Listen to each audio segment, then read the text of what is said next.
Hi everybody, I hope this video finds you well. In today's video, we're going to be finishing up our discussion of statistical studies.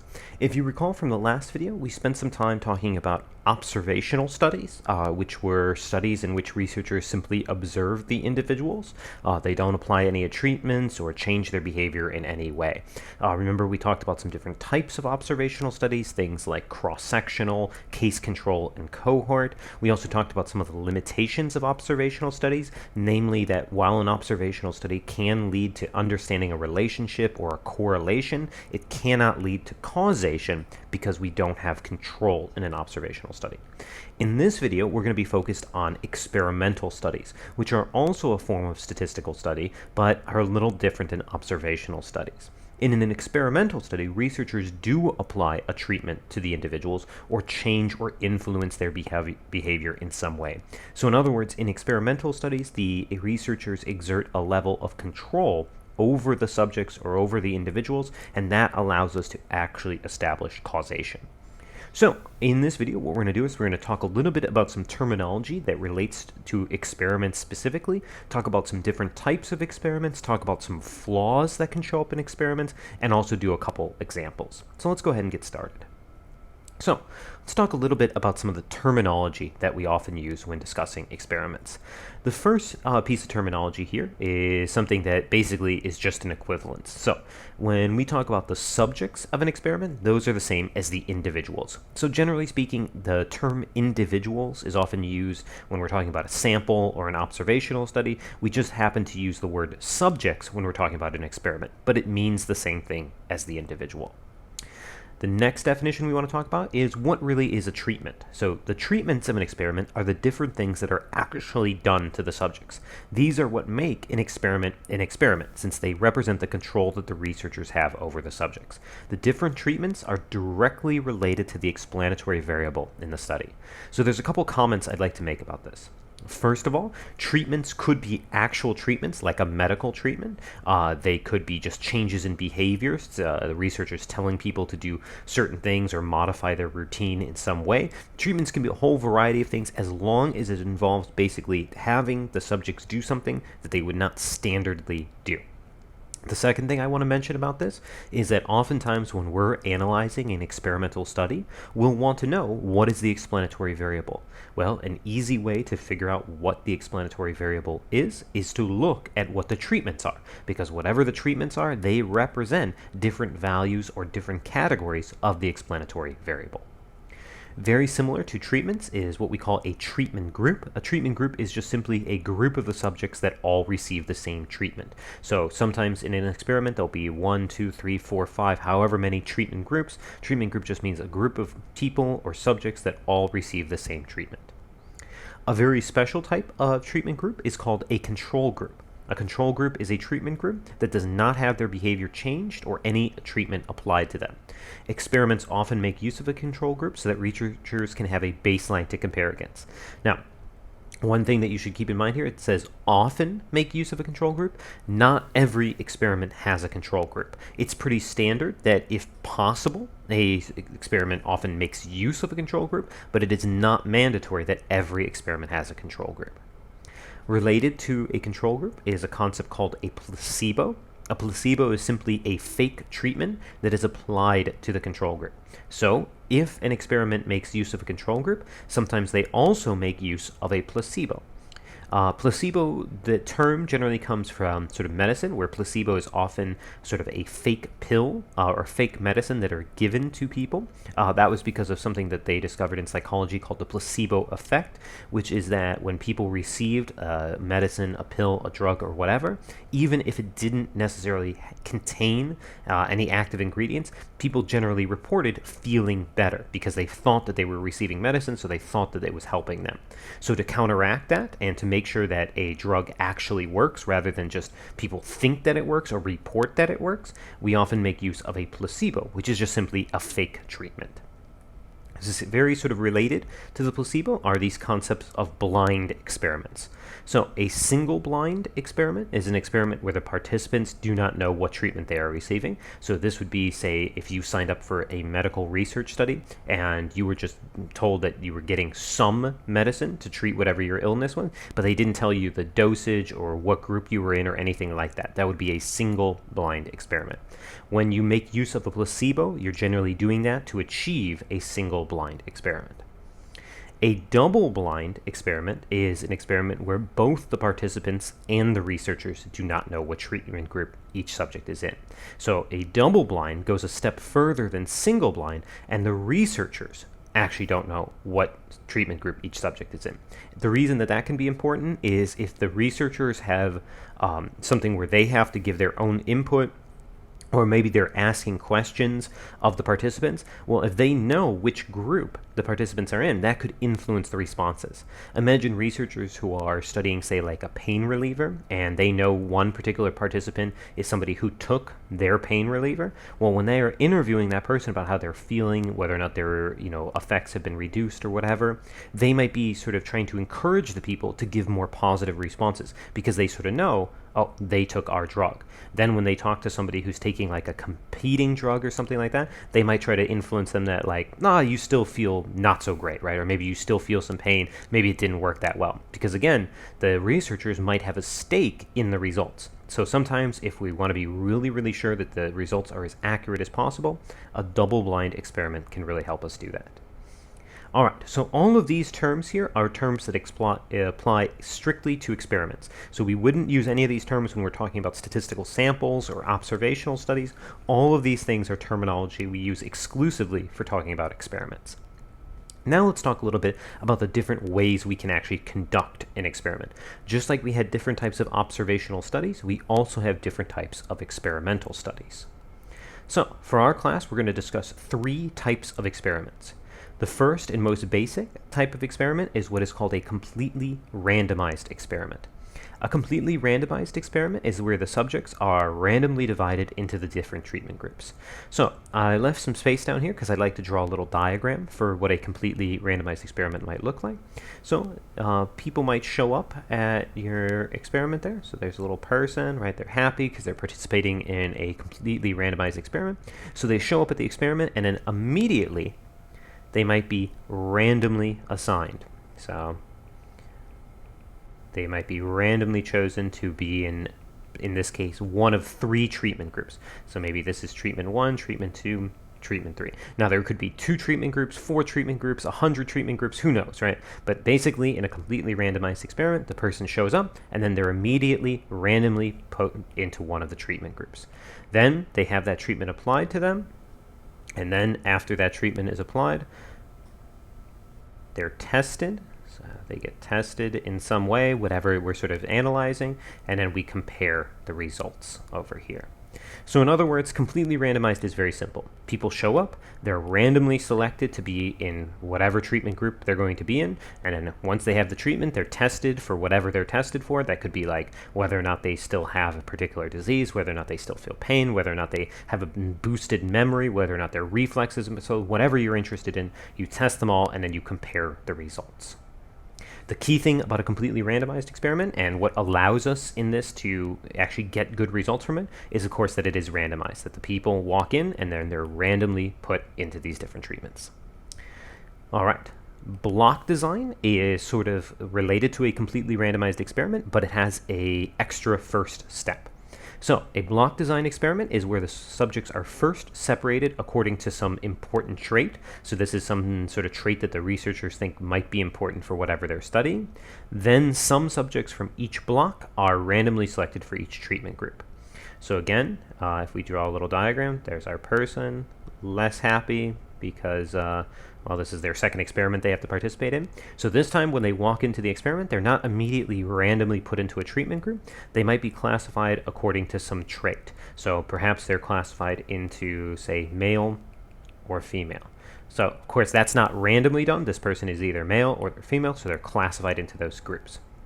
Then, inside of each block, these are what we call the blocks here, some of the males are put into the different treatment groups and some of the females are put into the different treatment groups. So again, maybe there's 3 treatments. So some of the males end up in treatment 1, treatment 2, treatment 3. And again, this is done randomly. And same thing here. Some of the females are randomly selected to be in treatment 1, treatment 2, treatment 3. So notice in my little diagram here, there's still 3 treatment groups, but we're guaranteeing that some males show up in each treatment group, and we're guaranteeing that some females show up in each treatment group. Now, do the blocks have to be based on gender? Absolutely not. The important trait might be gender, it could be age, it could be ethnicity, it could be experience with other drugs or treatments for whatever you're studying. It doesn't matter what that trait is as long as the researchers think it's important. Then, of course, just like up here, you would then test all these people. So this is the test moment, and then you would compare the results here. So you could compare the results inside the block for males in my picture. You would then also test all the people here. You'd compare the results for females. And then you can even go a step further and compare all the results there too. So notice that in a block design, you basically, by having that extra first step, you get some additional information. You would understand how your treatments apply to males, you would understand how your treatments apply to females, and you could also just compare all the results and see how your treatments affect people in general. So basically that extra classification at the beginning gives you some additional information. All right. The last type of experiment that we're going to talk about is what is called matched pairs. This is the sort of most unique or most specific one. A matched pairs experiment is where the subjects are usually compared against themselves. So, generally speaking, in a matched pairs experiment, or the ones that we're going to discuss in our class, they have a very strict structure. The subjects are tested, then treated, then tested again. The difference in how they sort of how they perform on those 2 tests is what is actually studied in a matched pairs experiment. So in terms of a visualization here, here's our person. Now they're sad because this is their 3rd experiment that they have to go through. The matched pairs is a very different experience. There's no multiple treatment groups. In a matched pairs experiment, there's only ever one treatment. So what happens is that they walk in and they go through test 1. So basically they're tested for whatever we're sort of interested in. Then they go through the treatment. So there's one treatment, everybody goes through it, and then they're tested again. And then what happens is we compare test 1 versus test 2 for each subject. Now you might ask yourself, why would we use this structure? I mean, it does seem a lot more limiting since we only use one treatment at a time. Well, the whole thing is that since we compare how each subject did on test 1 versus test 2, matched pairs experiments are really good for sort of controlling for individual variation. Because maybe a certain person is better at whatever test we're giving them, or worse, or whatever, but they're being compared against themselves. So if their test 1 score, maybe you're testing memory or something, if you test them here, you treat them, and then they do tremendously better on test 2, well, you sort of know that that treatment is going to be what helped them get a better memory score. It's not like anything else changed because you're comparing them against themselves. So matched pairs is very, very sort of specific. Much later on in our class, we'll learn some specific ways to analyze data that comes from a matched pairs analysis, and it's really going to focus on studying the differences between how people performed on test 1 and test 2. In terms of identifying matched pairs, as you can imagine, it is very different from the first 2 types. Oftentimes, whenever you see like a test 1, test 2 structure, or a before and after structure, that's a matched pairs experiment. All right, we're almost ready to do some examples using all this new terminology, but there's one thing we'd like to do before that. We need to discuss some of the issues that can arise in experiments. So we have to talk about what are called flaws in experiments. So for our class, we're going to focus on 3 main flaws that can arise in experiments. Now, this is not saying that these are the only flaws that can arise, nor are we saying that every experiment has these flaws. We're just saying these are sort of 3 main things to think about, or that researchers often think about when they're designing an experiment. So the first one is what is called lack of control. In lack of control, the issue is that researchers cannot guarantee that the subjects follow the treatment guidelines exactly. You can imagine a very sort of simple version of this. Say you have a medicine that people need to take once a day for a month. Well, you might give the people their monthly supply and then say, please take one a day for the entire month. Unfortunately, we can't guarantee that people are going to actually strictly follow that. Some people might forget, some people might try to make up for missing one by taking two the next day, who knows? You're not going to have full control over whether or not they're following the treatment guidelines exactly. The second flaw that can occur in experiments is what is called lack of realism. Lack of realism is a really, really important one because this is a flaw that occurs when either the way the researcher measures the explanatory or response variable does not match what they really want to study. And this can often happen due to like financial or even ethical sort of constraints. You can imagine maybe a researcher wants to study like how alcohol affects people's driving reflexes or driving ability. Well, for ethical reasons, of course, you can't intoxicate people and then put them into vehicles and see what happens. So you might instead use something like a driving simulator or like a reflex test or something like that. That's fine, but of course it's not necessarily completely realistic to an actual driving experience. So that becomes what is called lack of realism. Both of these, lack of control and lack of realism, are definitely things that researchers often think about when designing experiments. Sometimes they're unavoidable, right? Sometimes, like we said, you can't probably have people show up to your office every day for a month to make sure that they take their dosage. Just like you can't actually put people into a vehicle and see what happens when they're intoxicated. So sometimes we can't get around these, but we need to be aware that these are potential issues. The third and final one is again very specific. It is something that can happen in matched pairs experiments mostly. It is called the carryover effect. This is when subjects perform differently on the second round of testing because they have already been tested once. This might happen when the subjects do better since they are more experienced with the test, or it could be that they maybe actually do worse because redoing the test causes them to lose focus. A sort of famous example of carryover effect was a research study that was involved with grip strength. So they were looking at how strong different adults' grip strength was, and so they would have people basically perform a grip strength test where they had to squeeze something as hard as they could.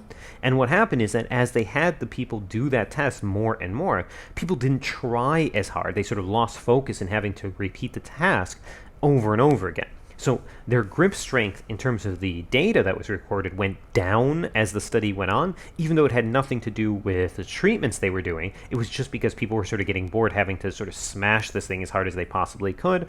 That's a danger in sort of a matched pairs experiment. If you're going to test people several times, you better make sure that nothing is going to cause them to do better or worse on the second test intrinsically with how the test is designed. Okay, so at this point, we've introduced a lot of terminology. We've talked about some different ways to describe experiments, some different types of experiments, and some different things that can go wrong in experiments. Now, let's look at some examples. We'll read some experimental studies and try to diagnose all the different components here. So, for this first example, we're going to suppose that we have a researcher who wants to study if playing music before sleeping can improve the quality of sleep. So to do this, the researcher finds a large group of willing participants and then randomly selects 300 of them to participate in the study. The researcher then divides the subjects into groups based on their age bracket, so 25 to 35, 35 to 45, 45 to 55, and 55 plus. The researcher then randomly chooses a third of the participants in each age bracket, gives them a collection of classical music CDs, and tells them to listen to one of them each night for 30 minutes before sleeping. The researcher next chooses another third of the participants in each age bracket, gives them all a collection of heavy metal music CDs, and tells them to listen to one of them each night for 30 minutes before sleeping.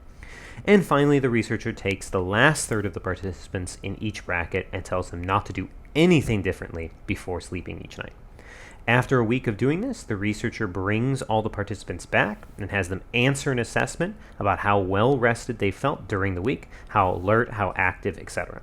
They then use this sort of survey or assessment to determine a sleep score on a scale of 1 to 100.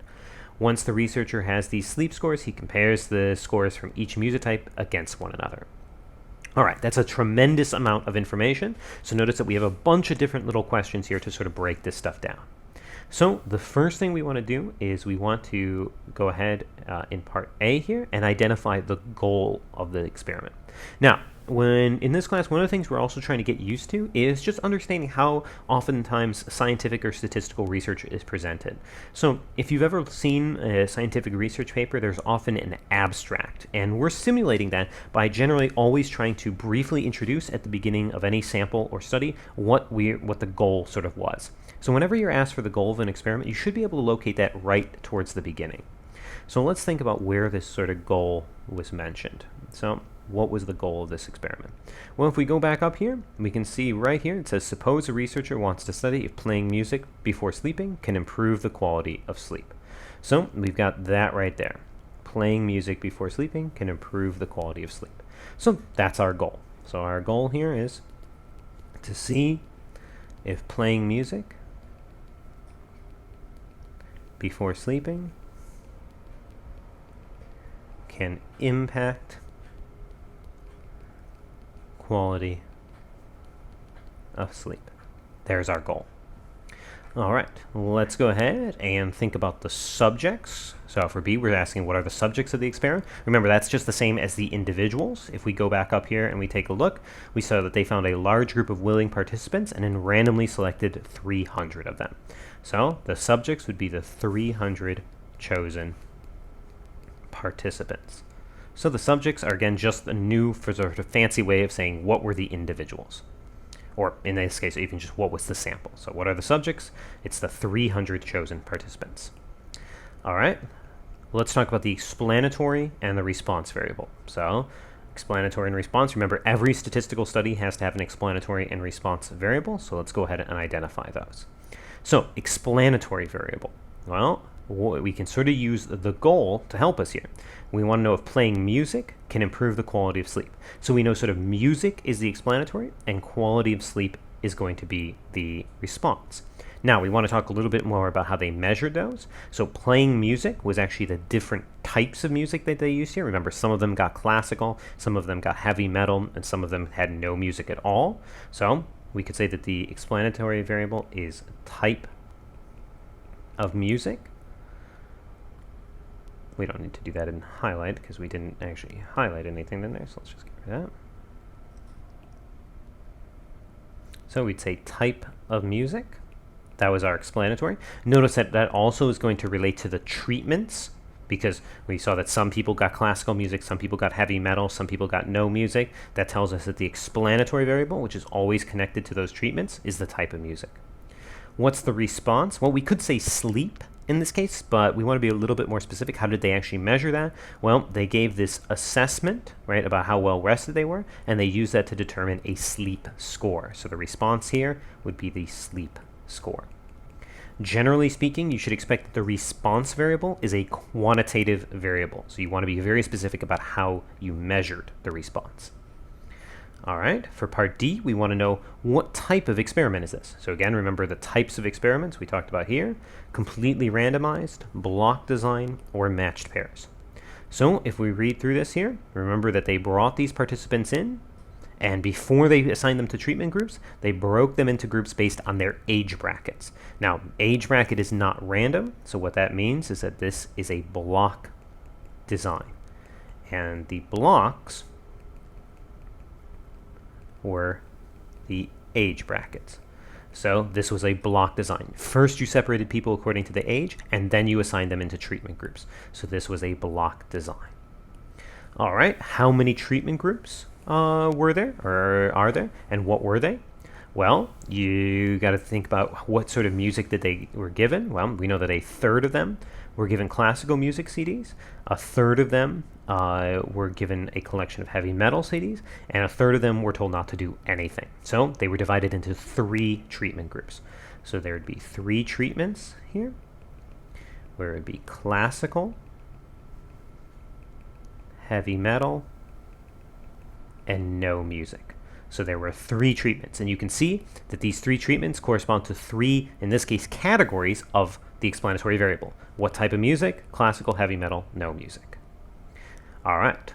Was there a control group in this study? Well, there was. There was the no music group, right? They weren't told to do, they were told to do nothing differently, just follow their standard routine. So the no music group was the control group. What would this experiment look like if there hadn't been a control group? Well, maybe if we gave some people classical, some people heavy metal, and instead of doing no music, we gave some people jazz or something. Then there would be no control group. But in this case, there was a group that we said don't do anything differently, just follow your normal routine. That's a control group. Is there a placebo treatment? Well, no. We just told them don't do anything, so there was no fake treatment. They weren't told to do something unrelated to the study, so they sort of knew that they weren't doing anything differently, so there was no placebo in this case. No placebo. All right, well, let's go ahead and finish this up by talking about one flaw with this experiment. So what would be our sort of big flaw that would pop out here? Well, this is a really typical example of lack of control, right? You give these people these CDs, you have them go home, and you tell them, please listen to them 30 minutes before sleeping.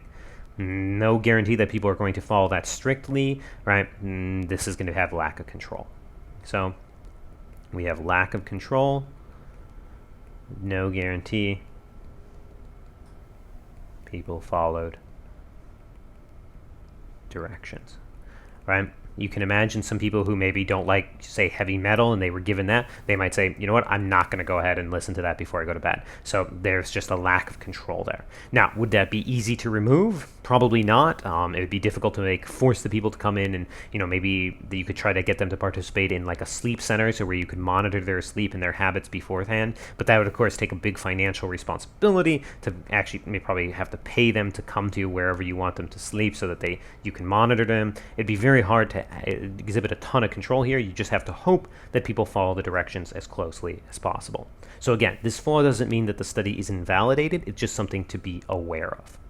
So there we go. There's our standard sort of things that we want to be able to do when we see an experiment. Talk about the goal, maybe talk about the subjects, what variables, what type, what were the treatments, can we describe those treatments, things like the control group and the placebo, and then possibly being able to diagnose any potential flaws. Let's go ahead and try this again with another example. So for our next example, we're going to suppose you work for a drug company that is creating a new memory supplement called MemBoost. So you're interested in studying if MemBoost actually helps improve long-term memory. So to do this, you gather 100 randomly chosen subjects. You give them all a memory test. The memory test is based around a list of 20 words that you choose. You give everyone 5 minutes with the list, then you take the list away, and you have them write down as many words as they can remember. You have all the subjects take the memory test once and record their scores. Then you tell each person to take one MemBoost pill every day for an entire week. After the week ends, you give them all the same memory test with the same list of words and the same amount of time. You record the scores again and compute the difference for each person. Okay, so let's start with the goal here. So again, for the goal, we can usually find it at the start. So we have, suppose you work for a drug company that's creating a new memory supplement, MemBoost. That's not the goal there, but right here you are interested in studying if MemBoost actually helps improve long-term memory. So this right here, all of this stuff, as well as this little part here, that is going to be our goal. So our goal here, to see if MemBoost helps improve long-term memory. Okay, well, let's go ahead and talk about the subjects for this experiment. So again, that's another way of sort of identifying the sample or the individuals. So in this case, we gather these 100 randomly chosen individuals. So 100 randomly chosen people. So those would be the subjects here. What about the explanatory and response? Well, the explanatory might be a little bit tricky, but again, what are we sort of studying here? Well, it should be this MemBoost pill. So the explanatory here is just MemBoost. Now you might say, are there different values for that? Well, not really, because everybody took that pill, but that is our explanatory. That's the one thing we were changing in their behavior. That was the treatment that we were applying, this MemBoost supplement. What's the response? Well, it's going to be those scores on the memory test. But of course, we got to be very careful here. Remember that we record the scores again and we compute the differences. So the response here would be the difference in memory test scores. That's what we're actually seeing, how that sort of changes after you're applying this MemBoost supplement. All right, let's talk about what type of experiment this is. Again, notice that there weren't multiple treatment groups. It says right in here that you then tell each person to take one members pill each day for an entire week. So everybody takes this. Also, as a hint, you're sort of testing them and then testing them again. That indicates that this is a matched pairs experiment. So whenever you sort of perform a before and after type analysis, that's going to be a matched pairs experiment.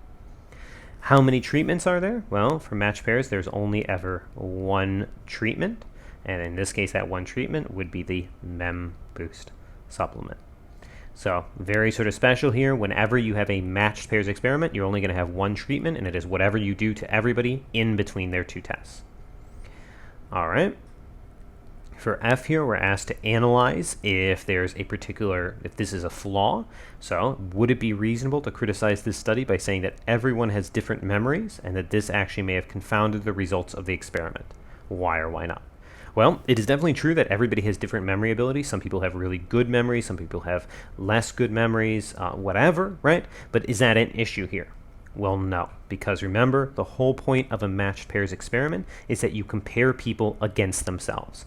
So if this Boost supplement works, then people with good memories should have even better ones. People with bad memories should have improved ones. It shouldn't matter what your memory is. This Boost should have improved it, right? You should have done better on the second test after taking the supplement, regardless of whether or not you did well or poorly on the first test.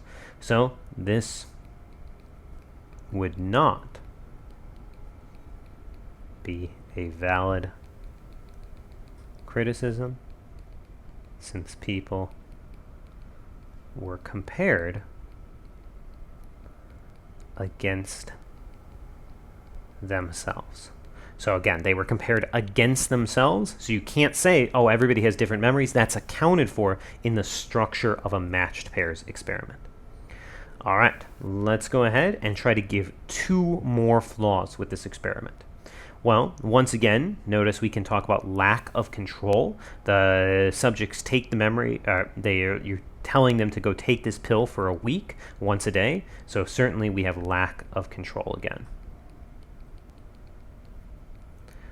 People won't necessarily take the pill every day. Okay, so that is definitely an issue there. Can we think about the other flaws? What about lack of realism? Well, remember, lack of realism can occur in both the explanatory or response. It doesn't really make sense to talk about lack of realism in the explanatory because you want to study Boost and you gave them Boost pills, so it seems like that would be okay. But there is sort of an issue in the response. Remember what the goal was. The goal was to see if Boost helps improve long-term memory. And your memory test basically has people look at a list of words, you give everyone 5 minutes, and then you have them write down the words. That's not really long-term memory, that's short-term memory. You're asking them to look at something and immediately spit back out what they can remember. So we could definitely put that there is lack of realism. A 5-minute memory test does not equal long-term memory. So again, that's why it's so important to identify the goal. What are they trying to study? Did they actually use variables that match this? If this was their goal, then probably giving a 5-minute memory test is not a great way of doing that. Was there anything else? Well, theoretically, we could also argue for a carryover effect. By giving them the same memory test with the same list of words in the same amount of time, that same list of words could be an issue, right? If some of the people remember, 20 words is not a lot. You might remember some of those over the course of a week. That could cause that the second performance is better, not because of Boost, but just because of familiarity with the test. So we also could say that there's a carryover effect. Reusing the same list of words. That's probably a bad idea. We'd probably want to try to use a similar but different set of words. And what I mean by similar, of course, is you wouldn't want one list to be much easier, simple words like dog, cat, apple, and the other one to be really complicated, maybe theoretical ideas like individuality or freedom or things like that. You'd want the list to be pretty comparable, but you shouldn't probably use the same list of words. All right, so there we go. We actually identified 3 different flaws that could happen in this study. Let's take a look at one last example to sort of finish up our discussion of experimental studies. So, for this example, we're going to suppose that we have a researcher that is studying how different watering schedules impact the yield of jalapeno plants. So, to study this, the researcher collects 30 jalapeno plants of roughly the same maturity and size. The researcher then randomly selects 10 of the peppers, plants them in a garden bed, and waters them a small amount several times a day. The researcher then selects another 10 of the pepper plants, plants them in a garden bed, and waters them a medium amount every other day. And the researcher finally takes the last 10 peppers, plants them in a garden bed, and waters them a large amount once a week. Note, the researcher ensures that each garden bed has the same soil and same sun exposure. Over the next 90 days, the researcher takes all the fruit from each group, right? So they take all the peppers that these plants yield, weighs them, and then totals them together. That's what we mean by the yield of a plant. Okay, well, let's think about the goal. So once again, we should be able to find that pretty early on. So we can see right here, we have that suppose that a researcher is studying how different watering schedules impact the yield of jalapeno plants. So there we go. So our goal here is to see if different watering schedules impact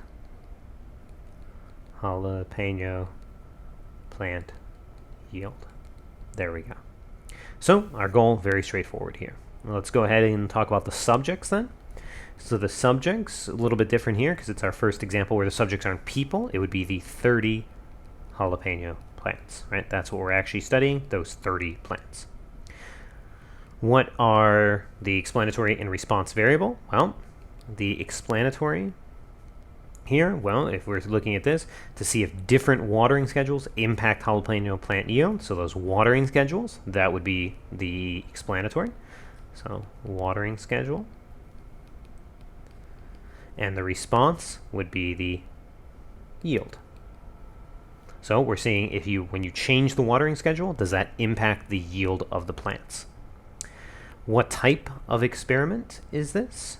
So what type is this? Well, if we look here, you collected these 30 plants and then you randomly selected 10 to get the sort of very frequent waterings, 10 to get the sort of medium amount, and then 10 to get a large amount every once a week. So what does that tell us? There's no classification at the beginning. This would be a completely randomized. So this is completely randomized. Right? You just take your 30 plants and you divide them into the 3 groups. Well, that also gives away the next part. How many treatment groups are there? There were 3 treatment groups here. What were those treatment groups? Well, it was the sort of frequent watering, medium water every 2 days, and lots of water once a week.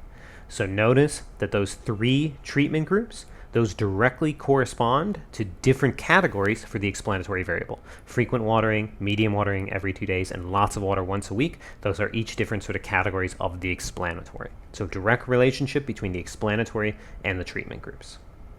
All right, was there a control group for this study?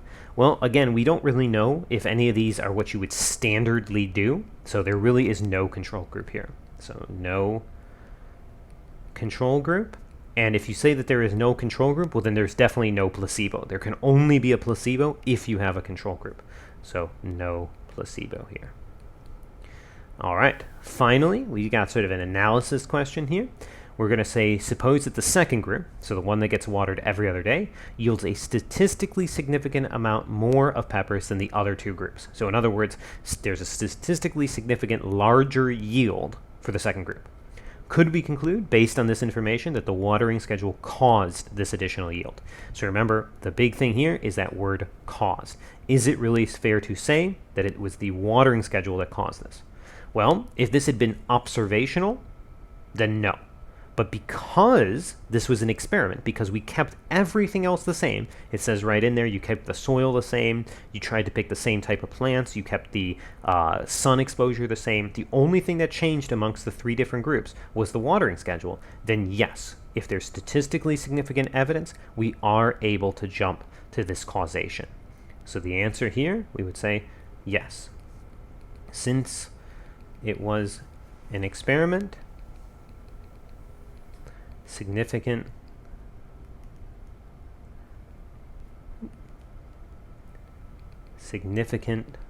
results can let us conclude causation. If it had been observational in nature, we would be stuck with correlation. We could say that the watering schedule seemed to be related to the yield or correlated with the yield, but we wouldn't be able to make that jump to causation. However, in this case, since it was an experiment, we can actually conclude causation if we were to get statistically significant results. All right, so that gave us sort of 3 examples looking at all the different types of experimental studies we want to be comfortable with in our course.